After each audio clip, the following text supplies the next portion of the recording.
People, what's the deepest, darkest secret that you have? In college, I developed feelings for my best friend's girlfriend. It happened around the same time both of us started new relationships in our sophomore year. Naturally, since we were close friends, we all hung out together. His girlfriend was way more attractive than my own, and on top of that, she was one of the nicest people I had ever met. I loved my girlfriend, but it felt like I was almost dating my friend's girlfriend too, through all the details we shared about our relationships. I've always been good at controlling my urges, though, especially when it comes to doing something that could mess up my friendships. There was one time at a Halloween party where my friend left with another girl, and his girlfriend got pretty wasted.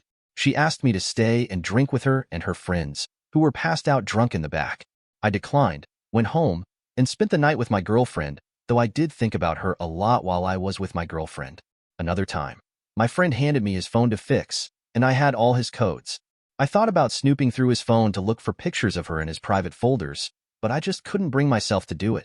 I didn't want to betray my best friend like that, so I just went home, and later I found myself checking out her Instagram in private and jacking the beanstalk, something I ended up doing a lot at that time.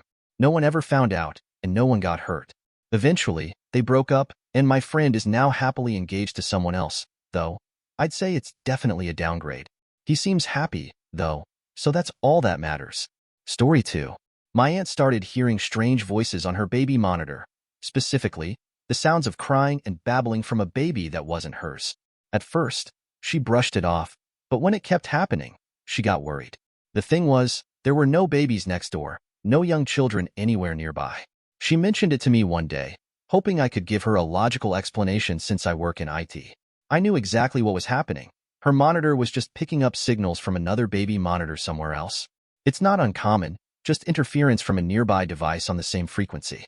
But instead of telling her that, I decided to mess with her. I told her I'd seen a program on TV about how baby monitors could pick up the voices of deceased children. I expected her to laugh, maybe roll her eyes, but she just went quiet. I assumed she got the joke and didn't think much more about it. A few weeks later, I found out she had a priest come over to bless the house. Not long after that, she put the house on the market, way below its actual value. She never told anyone in the family exactly why she was moving, and no one questioned it too much. She just wanted out. From what I pieced together, she lost somewhere between $50,000 and $100,000. And I never said a word. For years, I kept my mouth shut, feeling guilty about the whole thing. What started as a dumb joke ended up convincing my aunt her house was haunted. I still don't know if she ever put it all together, but part of me is terrified to bring it up. What if she still believes it? Story 3. This is a story about a distant relative of mine who banged 6 of his close family members, including his mom, dad, sister, and cousin. While not directly involving me, it was something that came to light during a wedding. The sibling of the bride, who had been drinking, jokingly said that the bride, his sister, had been involved with one of their cousins. He was drunk, so his mom quickly stepped in and tried to cover it up, but unfortunately, the gossip within my family took off from there. People started speculating about who it might have been, and the rumor mill went wild. Things seemed to calm down a bit after a while, but the situation took an even darker turn. One of the aunts on their side of the family witnessed something truly disturbing. She saw this relative banging his mom while giving his dad a blowy. After that, the reputation of this relative was forever tarnished, and people quickly started referring to him as the family flocker, which became a nickname that stuck. So, this family flocker was my cousin's cousin. While it's incredibly uncomfortable to even talk about, it's a part of my extended family's history now. I really can't stress enough how repulsed I am by it, and I can't even imagine how others in the family must have felt when they found out the extent of what was going on. Story 4. About 3 years ago, my boyfriend and I went to pick up our girlfriend to hang out. We were just driving around, talking and enjoying the day, when she casually mentioned something that immediately caught our attention. She said that her guy had just been dropped off at her house because he was on the run. Now, I've had my fair share of experiences with people on the run. Having been on probation and parole myself, I'm no stranger to that world, so at first, I wasn't too concerned. But then she said something that really made both me and my boyfriend sit up and listen. He attacked a cop in the neck and got free, she said, nonchalantly. That sent a chill down my spine. Something clicked in both of our heads, and I could tell from the way my boyfriend was looking at me that he'd realized the gravity of the situation, too. Fast forward a couple of hours, we drop her off at her place, and as soon as she walks into her apartment building, we turn to each other and, almost in sync, say, "Reward money?" That's when it hit us. We could be the ones to make a difference here. At first, I was completely against it. The idea of snitching felt wrong to me, and I hated the thought of being involved in something like that. But as I thought about it more, I couldn't shake the fact that this guy wasn't just some random criminal. He was dangerous. He had just shot a cop in the neck and was planning on doing the same to his baby mama. It wasn't just about the reward. It was about doing the right thing. I knew what I had to do, even if it felt uncomfortable. After some convincing from my boyfriend, I finally found the courage to make the anonymous call. 2 months later, I received a check for $15,000. It was a strange feeling, but honestly, knowing that my tip had led to his arrest made it feel worth it. It was a strange, morally complex situation, but in the end, I couldn't ignore the fact that it was the right thing to do. Story 5. When I was in college, I found myself in a situation that, at the time, seemed like a way out of a lot of financial struggles. My parents are immigrants, and they were having a tough time making ends meet with bills piling up and other challenges weighing on them. I was trying to balance my education with the pressure of student loans and utility bills, and it felt overwhelming. It wasn't long before I realized I needed extra help to make everything work, and that's when I met him. I was working at a bar at the time, just trying to get by, when I met this older, wealthy man. He was charming, well-dressed, and seemed to have it all together. After a few conversations, he offered to help me with my financial struggles, specifically my student loans and utility bills, in exchange for some companionship. He made it clear that he wanted me to be his arm candy, someone to accompany him to events and dinners. It was a strange offer, but it came at a time when I needed help, and honestly, I didn't know what else to do. Everything between us was consensual, and he was always respectful of my boundaries. He never pressured me to do anything I wasn't comfortable with, and it helped that he was fairly attractive, which made it a little easier to go along with. I didn't see it as anything more than a business arrangement at first. He provided financial support, and I offered companionship in return. Over time, I began to appreciate the security that came with his support. It allowed me to focus more on my studies and take some of the pressure off my family. We spent time together at high-end restaurants and events, and while it wasn't a traditional relationship, it worked for us. When I finally graduated, it felt like a natural ending point for us. We both knew our arrangement had run its course, and we parted ways amicably. It was an unconventional chapter in my life, but it gave me the financial stability I needed during a particularly challenging time. Looking back, I don't regret it, but it's one of those experiences that shaped me in ways I never expected. Story 6. I've always had a thing for older men, and I mean really attracted to them. At first, I thought I had gotten over it, but recently, I've realized that I'm once again drawn to older guys, especially men in their 40s and 50s. For some context, I'm 19, and it's a bit of a thing for me. I think it's that dad vibe that does it. There's something about the maturity and confidence that older men seem to exude that I can't seem to resist. I've been this way since my teenage years, but I never pursued it, of course. At 15 or 16, it felt pretty weird to even think about being attracted to men who were decades older than me. It just didn't make sense at the time. Plus, it didn't feel right, especially when I was still in my teens, and they were in their 40s or 50s. But now that I'm older, that attraction has only intensified, and I can't help but feel drawn to men who are so much older than me. I realize it's kind of illogical to be interested in someone that much older, but it's just something about them that I love.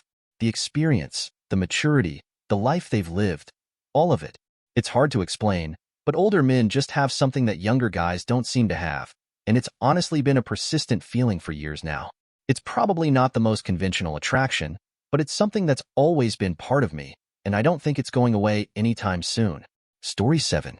When I was 19, I went over to my buddy's house one evening, planning to pull a harmless prank on him. I thought it would be funny to sneak inside and scare him since I knew their back porch door was usually left unlocked. So, without thinking much of it, I let myself in and carefully made my way upstairs, trying to be as quiet as possible. His sister's room was on the way to his, and as I passed by, I glanced inside, just for a second. But what I saw made me stop in my tracks. They were together. At first, my brain struggled to register what I was seeing. They were kissing, and he had his hand under the blanket in a way that left no doubt about what was happening. My stomach dropped. I felt like I had just walked into something I was never meant to see. Panic set in, and I immediately turned around and got out of there as fast as I could. I didn't stop to think, didn't try to process it. I just left. That was years ago, and to this day, I've never mentioned it to anyone. They're both still in my life, and honestly, they're still unusually close. They each have their own relationships now, but something about the way they interact makes me uneasy. It's subtle, just little things here and there, but it always takes me right back to that moment. I've spent years trying to push the memory away, convincing myself that maybe I misinterpreted what I saw, or that there was some explanation I'll never know. But deep down, I can't shake the uncomfortable feeling that lingers whenever I'm around them. Story 8. I used to work with someone who made my life miserable. She wasn't just unpleasant. She went out of her way to be a complete nightmare. This woman straight up bullied me at work, and I wasn't the only one who noticed it. She would undermine me in front of others, roll her eyes when I spoke, and always found a way to make me feel small. Twice, yes, twice, I walked into a room and caught her openly talking trash about me by name. No shame, no attempt to hide it. She didn't even have the decency to pretend she was saying something else. So, when I finally quit that job, I thought I was free of her nonsense. But after a few months, the resentment lingered. I wanted to move on, but I also wanted some small, petty form of closure. Something that wouldn't cause real harm but would still give me the satisfaction of knowing she got what she deserved. That's when I discovered a website specializing in anonymous revenge pranks. Among their delightful services, the option to mail someone a box of actual cow manure. It was too perfect to pass up.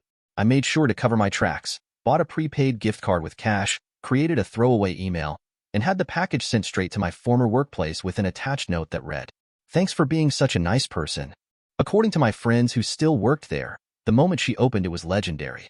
She had a full-blown meltdown.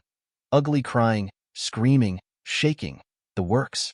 Upper management swooped in to comfort her, as if she had suffered some great personal tragedy. Meanwhile, I was sitting at home, grinning like an idiot, knowing that karma had finally come knocking at her door in the form of a box of cow crap. I never told my live-in partner what I did. He would have been absolutely livid, not because he thought she didn't deserve it, but because he would have been paranoid about the whole thing backfiring. He was convinced that the feds or some investigative task force would show up at our door for sending what was, technically, bio-waste through the mail. Did I feel a little anxious about getting caught? Sure. Which is exactly why I took every precaution. No traceable payment, no personal email, nothing that could be linked back to me. But in the end, it was completely worth it. Some people say the best revenge is living well. I say the best revenge is delivered in a cardboard box and smells like justice. Story 9. Back in the late 80s, I worked at a crematorium. It wasn't the kind of place you'd expect to find much excitement, just the quiet, somber routine of processing cremations. We had a shelf in the back where we kept the cheaper plastic urns, the ones that weren't quite as fancy as some of the others. It was a simple setup, nothing too elaborate. One night, I was sitting in the office, waiting for a cremation to finish. The room was dim, and the air was still. I was trying to pass the time, probably zoning out a little, when suddenly, there was a loud crash. The noise was so jarring, it made my heart race and scared the living daylights out of me. I jumped out of my chair, startled, and rushed toward the sound.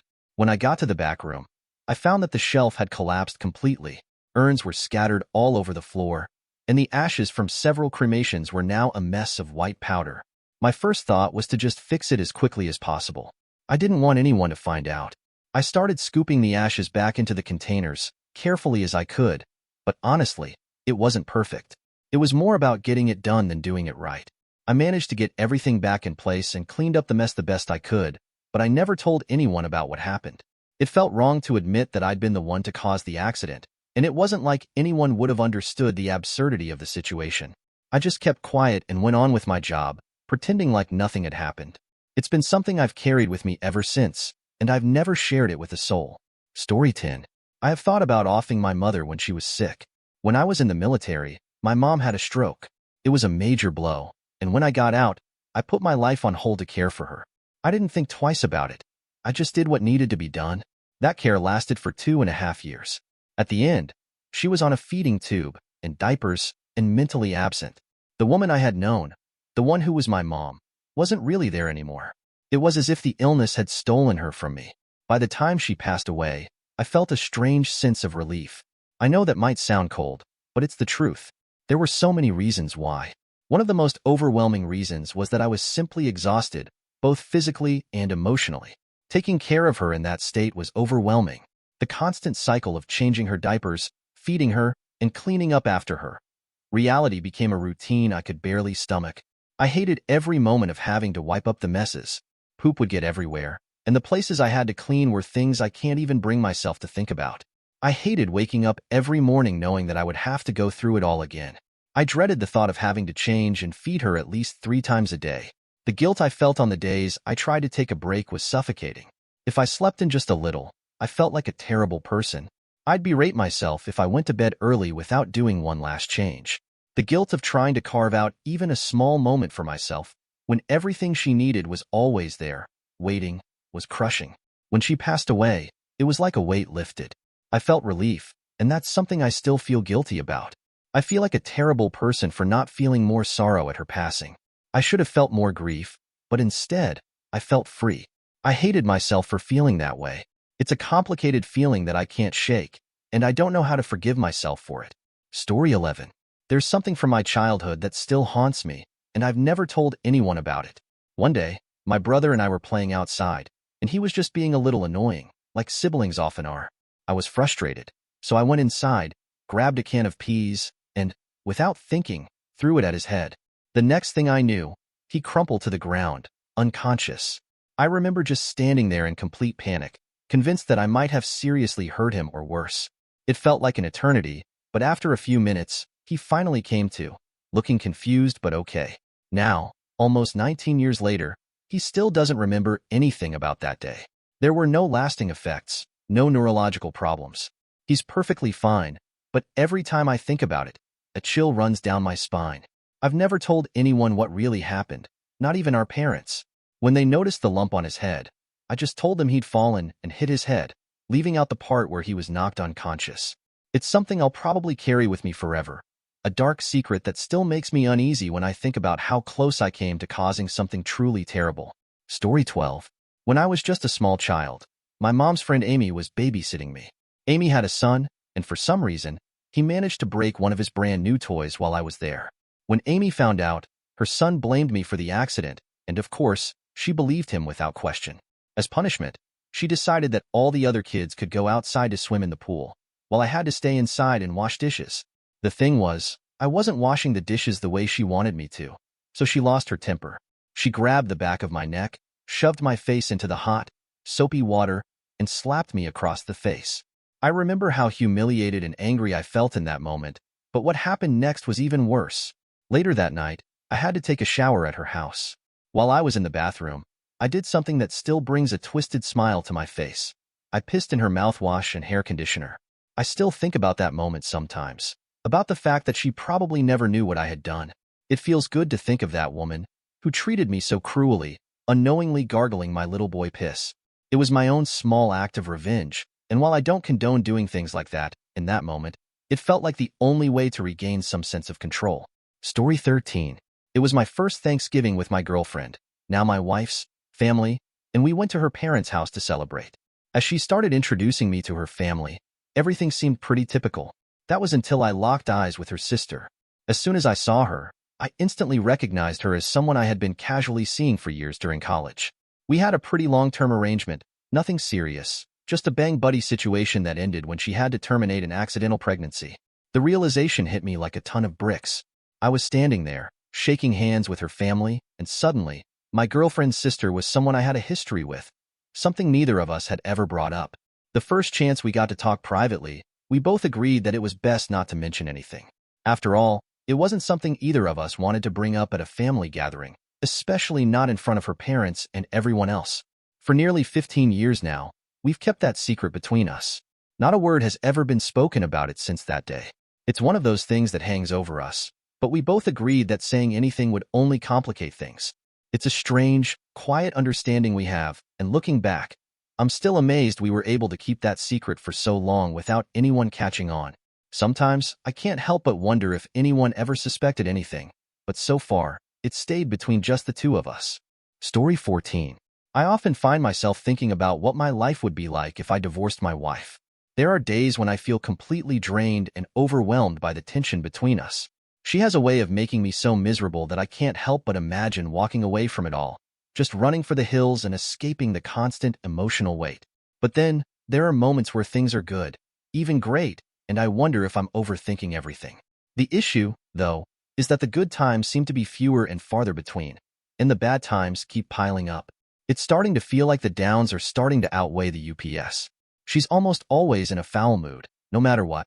It's exhausting. Every little thing sets her off, and she can rarely see the positive side of any situation. It feels like I'm walking on eggshells, trying to avoid triggering whatever might set her off next.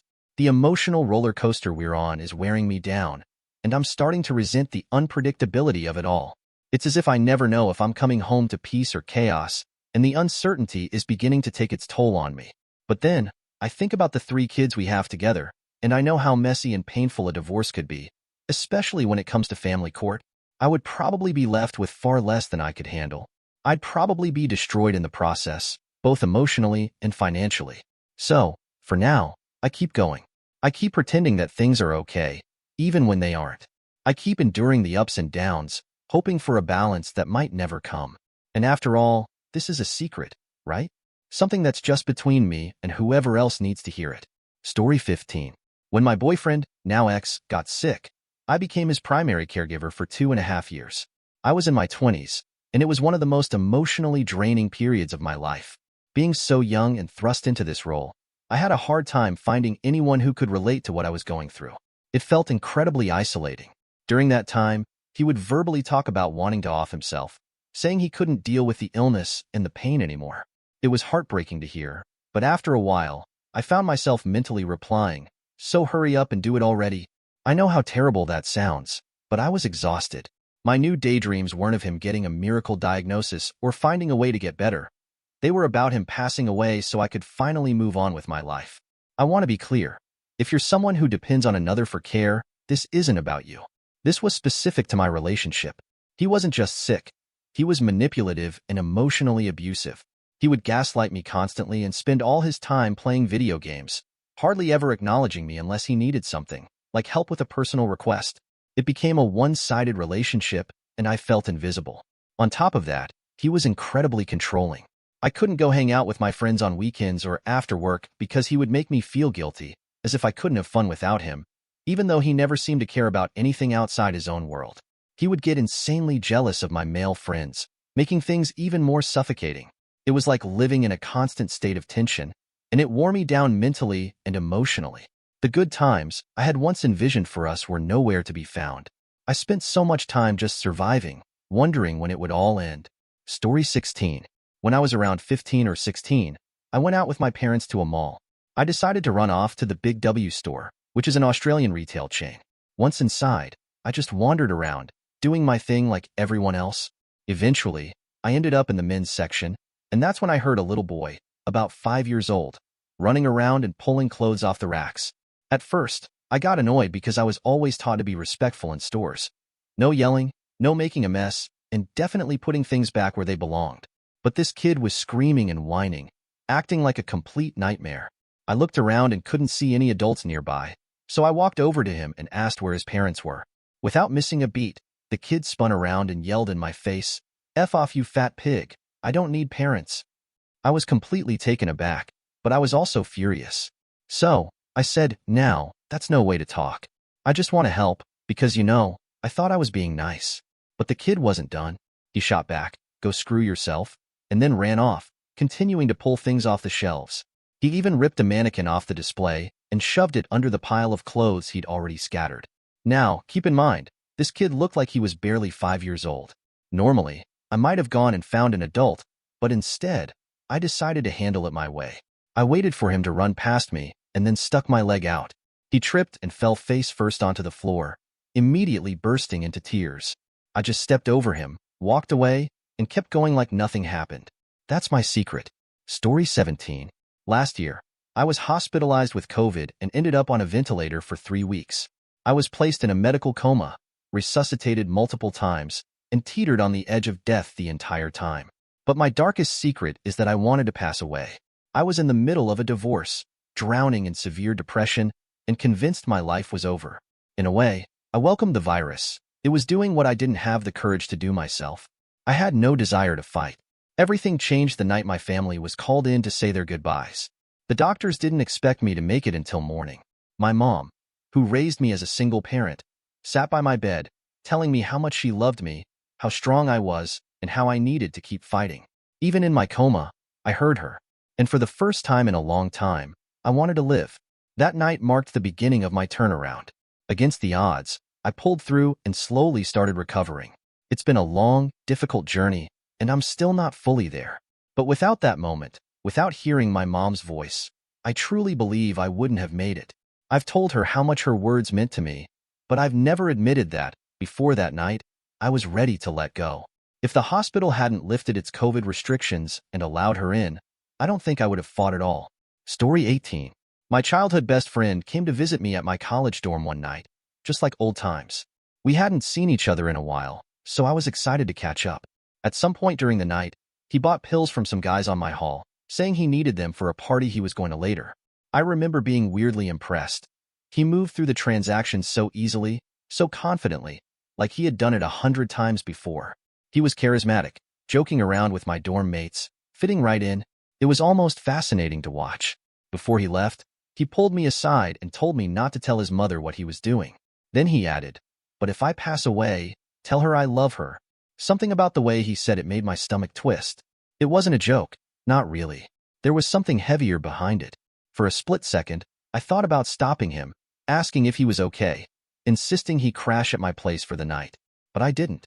We had plans for the next day, and I figured he was just being dramatic. Maybe he had developed a darker sense of humor since the last time we hung out. So, I let him go. Hours later, he crashed his car. No seatbelt, probably high. He didn't survive. His mother called me, desperate for answers. She wanted to know what had happened that night, why he was out so late, what could have led to this. And I lied. I told her I didn't know much, that it must have been just a tragic accident. I wanted to protect her from the truth, from the reality of what her son had been doing in the hours leading up to his death. Maybe I wanted to protect myself too, from the guilt, from the possibility that I could have stopped him. To this day, I'm still keeping his secret. Story 19. Years ago, when I was a teenager, I got a summer job at a grocery store. My family was poor, too poor to afford enough food, but somehow not poor enough to qualify for food stamps. Without school lunches to rely on, summer was always the hardest time of year. I took the job because my mom was counting on me to help put food on the table. The manager was a complete jerk. We barely spoke, yet 2 weeks in, he called me into his office and fired me. His reasoning? "I just don't like your personality." That was it. No warnings, no explanations, just that. I sat there, stunned, then told him my family was depending on me to bring home money for groceries that week. He just rolled his eyes and said I was being dramatic. I left the store in tears, knowing I had to go home and tell my mom I had failed. But then, when I emptied my pockets that night, I found something. The roll of markdown stickers I had been using at work. The store used these to discount expired items, slapping them onto products to mark them down to ridiculously low prices. That's when an idea formed. I copied the stickers onto sticky paper and spent the rest of the summer stealing groceries, probably thousands of dollars worth. Technically, I was still paying for them. I'd go through self-checkout, scan the discounted prices I had made myself, and pay in cash. Salmon fillets and racks of ribs for $2, gourmet cheese for 99 cents, fresh veggie trays for $1. I was smart about it, never greedy enough to raise suspicion. I spread my trips across a dozen locations of this big, soulless corporate chain, buying small amounts at a time, never going to the same store too often. And I never got caught. When my mom asked where I was getting the money, I told her I won an academic scholarship. She was so proud. Do I feel bad about it? Not even a little. That company wouldn't have hesitated to throw out all that food rather than help people like us. And besides, the statute of limitations has expired anyway. Story 20. I grew up in Maryland, and when I was 18, my friends and I were heading home from a party one night. We'd all been drinking, so we were sticking to back roads, trying to stay under the radar. Everything was going fine until we came across something that still haunts me to this day.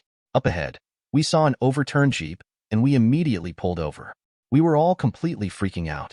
The driver was trapped and crushed in the wreckage, but the passenger was still alive, barely. He couldn't talk, and he was struggling to breathe. My friend, panicking, managed to pull him out of the vehicle, but just as soon as he was free, he stopped breathing. He passed away right there in front of us. At that point, all we could do was stand there, frozen. We were terrified. We didn't know what to do. We were just teenagers, and all we could think about was the fact that we were all intoxicated and facing potential DUIs if we called the cops. So, in a haze of fear, we just went home, pretending like it hadn't happened. But when we got back to my friend's place, she couldn't shake the guilt. She took the fall and called the police, telling them exactly what had happened. Here's the worst part. The two people in that Jeep were the parents of a girl who was in my class. That hit me like a ton of bricks when I realized it, and I couldn't stop thinking about that night for the rest of high school. There were so many things that could have been done differently, so many ways we could have handled the situation, but we didn't. The guilt and the regret never really went away. It's a memory that still lingers, and I'll never forget the look in my friend's eyes as she tried to make things right. I often wonder if I would have done the same thing. Would I have had the courage to call for help? Story 21. When I was 13 or 14, I joined a program called Explorers, which I believe was affiliated with the Boy Scouts. It was designed for teenagers interested in law enforcement, and we worked closely with the local sheriff's department. We were essentially young officers in training, learning how to handle certain responsibilities, going to the shooting range, doing ride-alongs with police, assisting with community events. We even had uniforms and were allowed to carry handcuffs and a radio. Each year, there was a weekend event that felt like a mini boot camp. It was held at a National Guard base, and kids from all over the state would attend. There were probably a few hundred of us, ranging from 13 to 17 years old.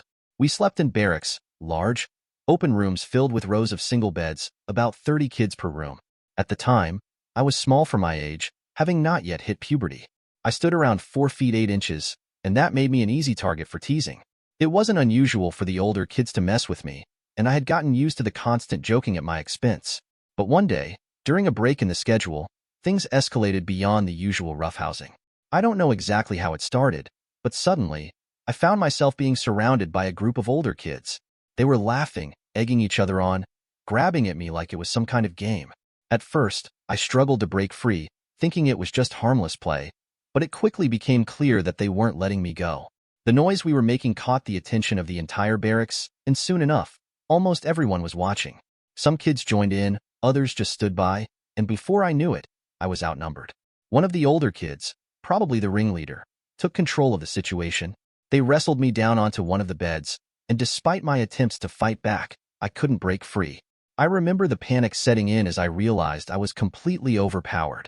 They had handcuffs, and I couldn't use my arms.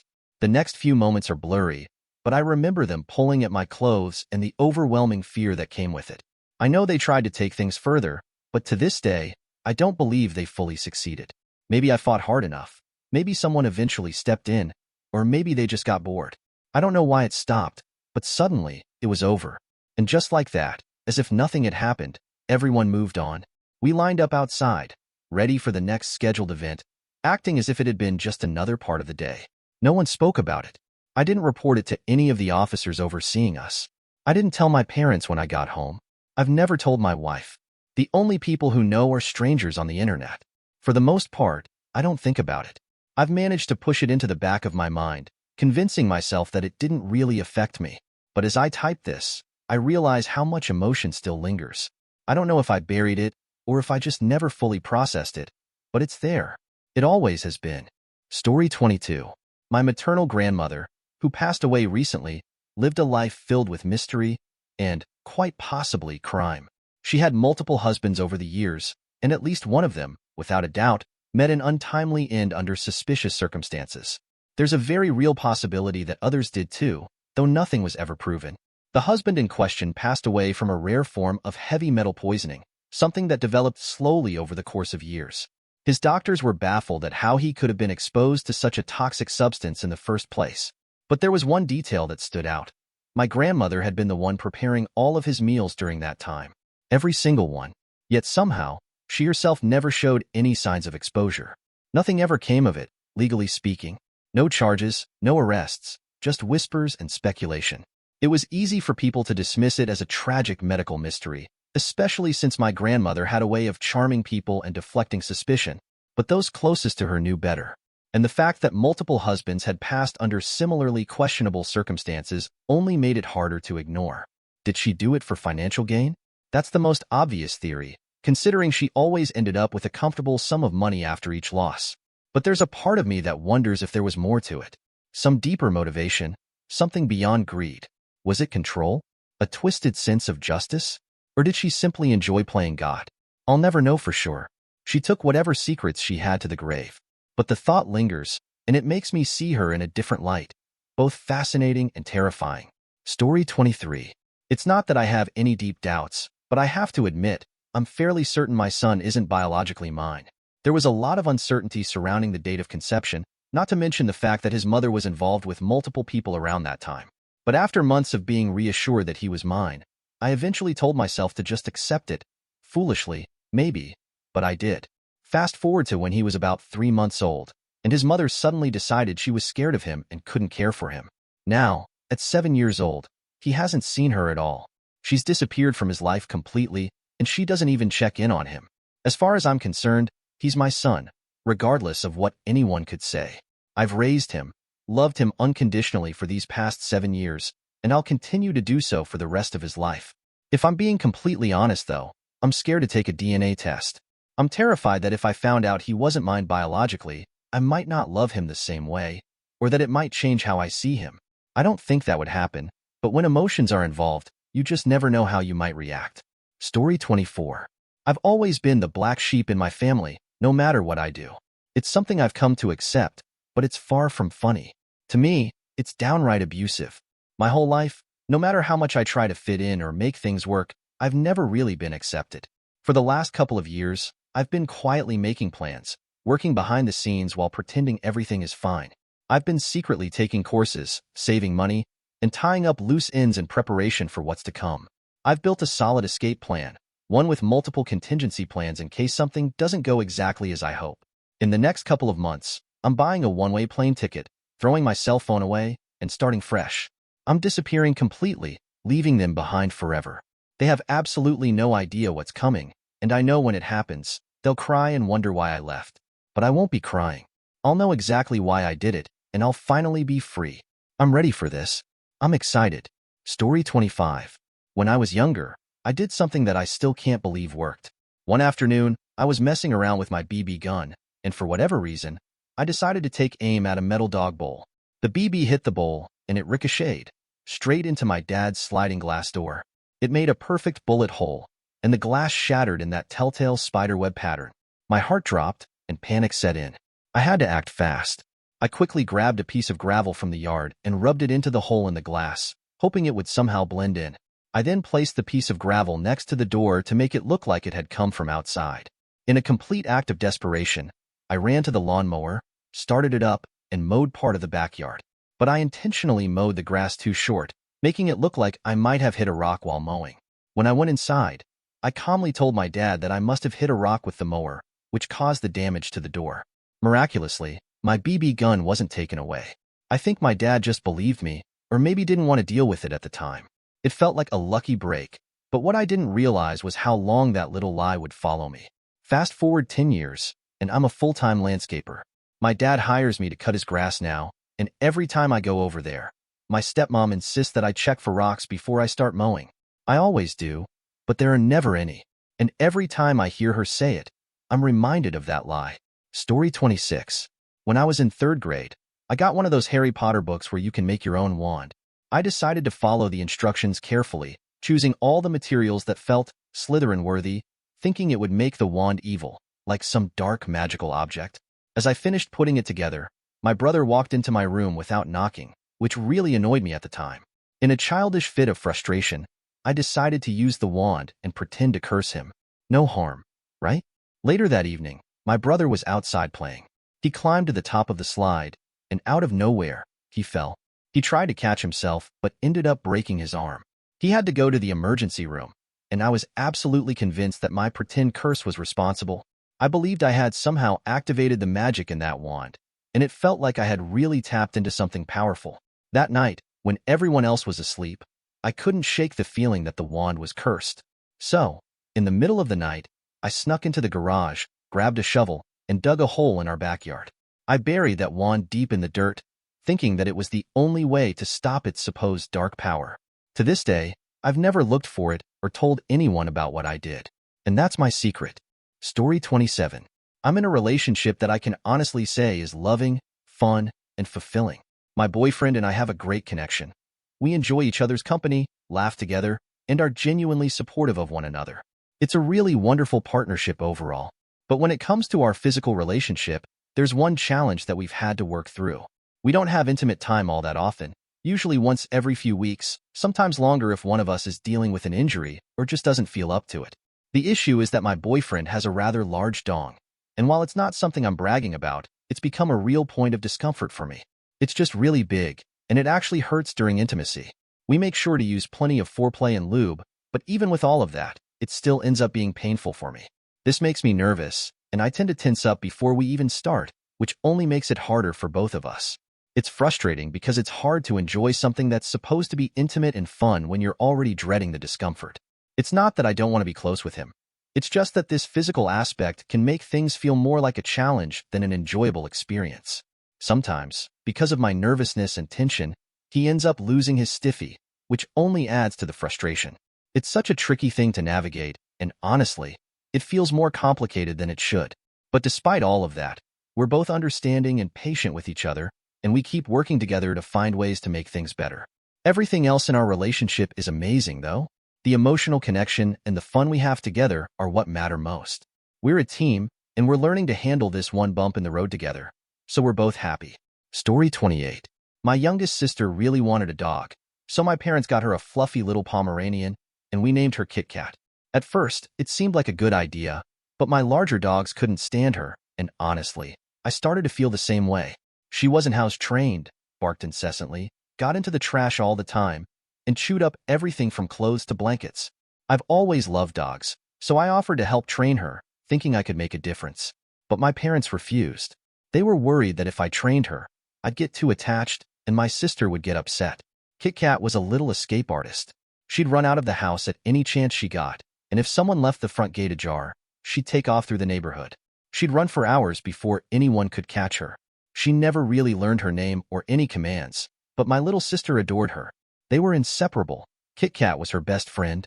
As for me, I was careless with the gate. My dogs never left the yard, so I'd often forget to double-check that the gate was closed. One night, I left it open, telling myself I'd close it later when I went outside. A few hours later, our neighbors knocked on the door, holding Kit Kat's lifeless body. They found her in the road. I took her from them, thanked them, and felt like I was going to throw up. I knew it was my fault. I couldn't be bothered to close the gate because I was too lazy, and it cost that little dog her life. I wrapped her in a blanket and had to tell my sister what happened. She held Kit Kat for an hour, sobbing uncontrollably, and I've never felt more like a failure in my life. I'll never forgive myself for being so careless. Story 29. One summer, when I was 17 and my cousin was 18, something happened that I still think about. She came to visit, and during that time, we shared a kiss. I was caught off guard and immediately told her we couldn't do that again. She agreed, but with a look in her eyes, she said she was at least glad that we had kissed once. After that, nothing physical ever happened between us, and we never brought it up again. Years have passed, and we still see each other every now and then. But every time we're together, I can't help but feel this strange mix of longing and regret, wishing she could have been anyone else's cousin, just not mine. Once, she admitted to me that she felt the same way. She said she wished I wasn't her cousin either. At family reunions, she brings her husband, who's a great guy. We get along well enough. We look alike, share similar hobbies, and have the same sense of humor. Yet, somehow, no one seems to realize that he's like my clone. It's almost surreal at times. Curious about it, I asked her once if she noticed the similarities between him and me. She replied honestly, saying she really does love him and that her marriage makes her happy. But she added, with a bittersweet smile, he was the next best thing. Story 30. My mother is a well-known child psychologist, with books published, DVDs produced, and she even trains other professionals in her field. She has an established name in the world of psychology. However, behind her professional accomplishments, there are deep and troubling secrets, including sleeping with her own brother. I am the result of her choices, and growing up, I faced neglect and mistreatment from her. She didn't care for me, and at just 14 years old, I ran away from home to escape the abuse. Since then, I've had no contact with her, and my life has improved without her presence. But the impact of her actions has stayed with me. Due to the circumstances of my birth, I've faced significant physical challenges, including disabilities that come with a range of related health issues. These will only worsen as I get older, and I will eventually be unable to walk. I've had multiple surgeries, each time waking up in a hospital room alone, with no family around to support me. I've also been diagnosed with several mental health disorders, including personality disorders, depression, anxiety, obsessive-compulsive disorder, and complex post-traumatic stress disorder, all a direct result of the way my mother treated me. There have been times when I was overwhelmed by the pain and thought of ending my life, which led to multiple stays in the psych ward. The staff there know me well. The people closest to me, my fiancé, my mental health team, and my doctors, are the only ones who know the full extent of my past. I often wish my life had been different, that I had been given a different set of circumstances. I am more than what happened to me. I long for a life where I'm healthy enough to work, to be physically strong, and where I don't have to cry every day. Story 31. About a month after one of my closest friends broke up with her boyfriend, I found myself hooking up with him. It was a messy situation, and I never really expected it to turn into anything more than a one-time thing. But things evolved, and what started as casual became something more like semi-dating. Eventually, I even went to her mom and stepdad's small wedding with him, which felt so wrong yet oddly thrilling. The weirdest part was that he would constantly complain about how she wouldn't do certain things in bed, but with me, I was a complete freak. That contrast made me feel even more guilty about what was happening, but at the same time, it was incredibly hot, and I couldn't help but get pulled into the excitement of it all. She had blocked him on everything after their breakup, which made sense given how things ended. He wasn't exactly an angel in the relationship. Even after she moved back to South Korea and we ended things amicably, I still felt like I needed to do something more. One night, when he was drunk, I got a hold of his phone and blocked her from his social media. It was a preventative move, just in case she ever decided to reach out to him again. It's been 8 years, and to this day, nobody knows about any of this. It's like a secret that's been buried, tucked away in the past, and it's strange to think that something so messy hasn't come to light. Story 32. For most of my 20s and into my early 30s, I was deeply in love with my best friend's girlfriend, now wife. It was one of those complicated, painful situations where nothing ever happened between us, but we had this incredibly close connection that blurred the lines. We spent so much time together, talking, laughing, and sharing things that felt so intimate. It felt like there was something more there, but I never acted on it because she was with him. There was one moment that really shook me. She told me she loved me once. I'll never forget it. I don't think she meant it in the way I hoped, but just hearing it out loud broke something in me. That declaration lingered for years and messed me up in ways I didn't know how to handle. The unrequited love tore me apart, but the worst part was that I became a terrible friend. I couldn't share what I was feeling, and I didn't know how to cope with these emotions. On top of everything, I was a terrible husband to my now ex-wife because I had these feelings I couldn't shake. Eventually, the truth came out. I'm pretty sure that was the final nail in the coffin of my marriage. When my ex-wife found out about my feelings, it devastated her, and rightfully so. It was like my own guilt came crashing down, and I lost everything. It was a huge turning point in my life, and it was painful, but it was also something I needed to go through to move forward. It's been a while now, and I've finally worked through most of it. Thank God, I'm past that chapter. But sometimes, if I let my mind wander, it still hurts.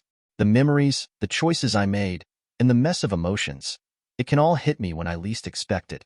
But I'm doing better now, and I'm learning to keep those feelings in the past where they belong. Story 33. I come from a really large family.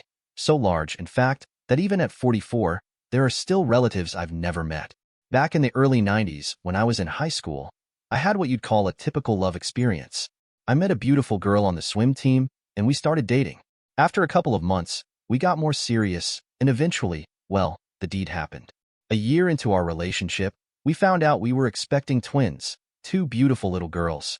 Everything seemed pretty normal until we hit the 8th month of the pregnancy, when we discovered something shocking. Her mother and my mother were actually first cousins, which made the 2 of us second cousins.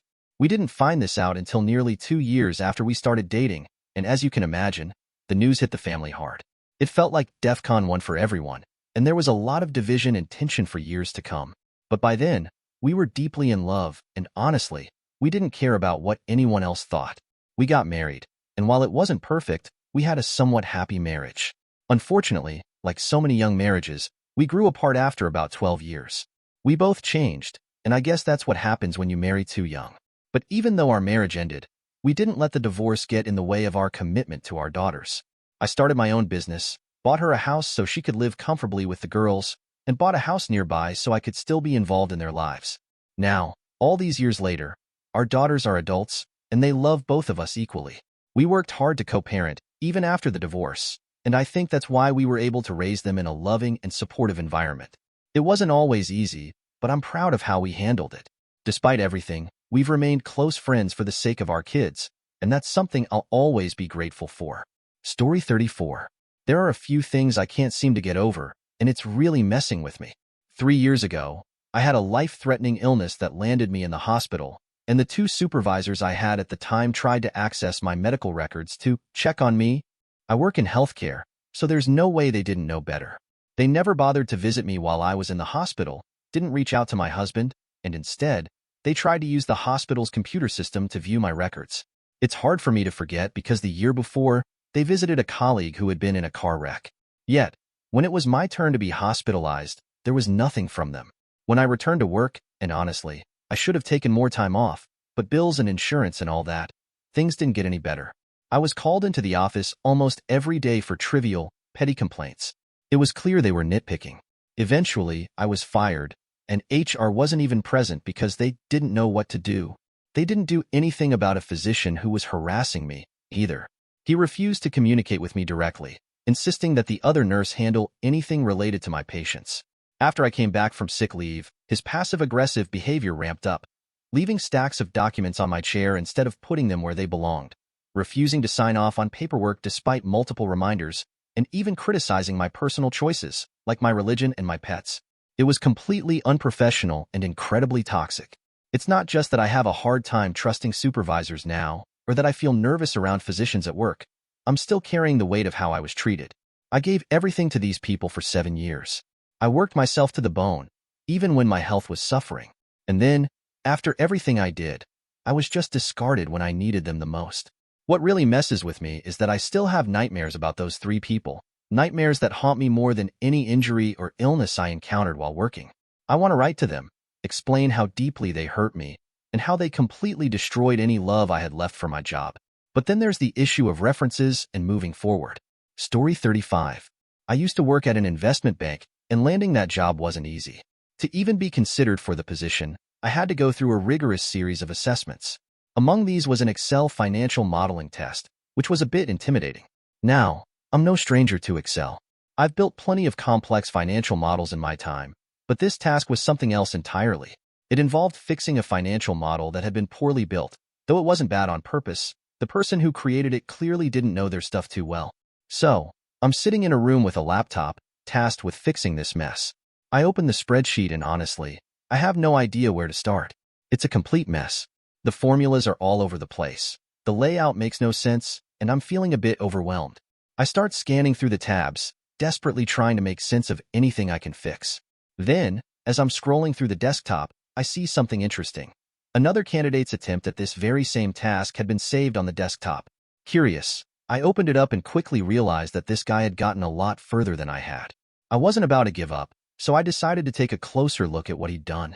I copied his approach and, of course, made a few tweaks and improvements of my own where I saw fit. To my surprise, I ended up acing the task, and eventually, I got the job. Looking back, I can't help but chuckle at how resourceful I had to be. It definitely wasn't the most conventional way to solve a problem, but in the end, it worked out. Thank you for watching. If you enjoyed this video, be sure to give it a thumbs up, subscribe, and hit the bell icon so you never miss an update.